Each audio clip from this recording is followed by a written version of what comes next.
क्या आप यकीन करेंगे, क्रशर के पास एक खास शक्ति है। वो जिस भी चीज को छूता है उसका शरीर उसी मटेरियल में बदल जाता है।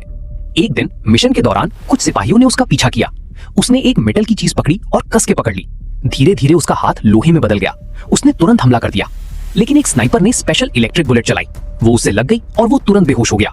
जब उसकी आंख खुली तो वो बुलेट प्रूफ ग्लास के कमरे में कैद था। सिपाहियों को लगा सब खत्म, पर अचानक वो गायब हो गया। उन्होंने दरवाजा खोला और अंदर चेक करने गए। सच तो ये है कि वो गायब नहीं हुआ था। उसने अपने शरीर को कांच में बदल लिया था, माहौल में मिल गया और चुपके से भाग निकला। इसी दौरान एक फीमेल एजेंट ने एक बॉक्स खोला जिसमें एक अजीब पत्थर का टुकड़ा था। अचानक क्रशर ने पीछे से हमला कर दिया। एजेंट ने उस पत्थर को उठाकर हमला करने की कोशिश की, लेकिन जैसे ही उसने उसे छुआ उसका हाथ सड़ने लगा। उसे महसूस करना बंद हो गया। बाकी एजेंट्स आ गए और क्रशर भाग गया। उस एजेंट का हाथ पूरी तरह बर्बाद हो चुका था। उसके साथियों ने उसे हॉस्पिटल ले जाना चाहा। वो जानती थी कि अगर जल्दी इलाज ना मिला तो ये सड़न पूरे शरीर में फैल जाएगा। तभी क्रशर सड़क के बीच आ गया। उसने जमीन छुआ और उसका शरीर सख्त चट्टान बन गया। एक तेज रफ्तार कार उससे टकरा गई और पलट गई। सबने बचाव किया। उसने टायर को छुआ, अपने हाथ को प्लास्टिक में बदला और वो पत्थर उठा लिया, पर उसके बावजूद वो सड़न रुक नहीं रहा था। गलती से उसने एक वेट्रेस को छुआ और वो भी सड़ने लगी। उसने अपने शरीर का मटेरियल बदलने की कोशिश की, पर वो इस सड़न को रोक नहीं सका।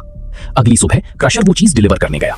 एक एजेंट ने उसके सर पर निशाना लगाया और गोली चला दी। वो हिला तक नहीं। उसने एक अंगूठी छुआ और उसका शरीर मेटल बन गया। गोली उसमें जाकर रुक गई। गोली चलाने वाला एजेंट डर गया। उसने हथियार फेंका और भागा, पर पकड़ा गया। खतरे के वक्त एक ऑर्गेनाइजेशन का लीडर आया और क्रशर के शरीर में एक डिवाइस डाल दिया। इस डिवाइस ने उसकी शक्ति को दबा दिया। उसका शरीर बेकाबू हो गया, लगातार अलग अलग मटेरियल्स में बदलने लगा। अंत में वो एक बेजान पत्थर बनकर रह गया।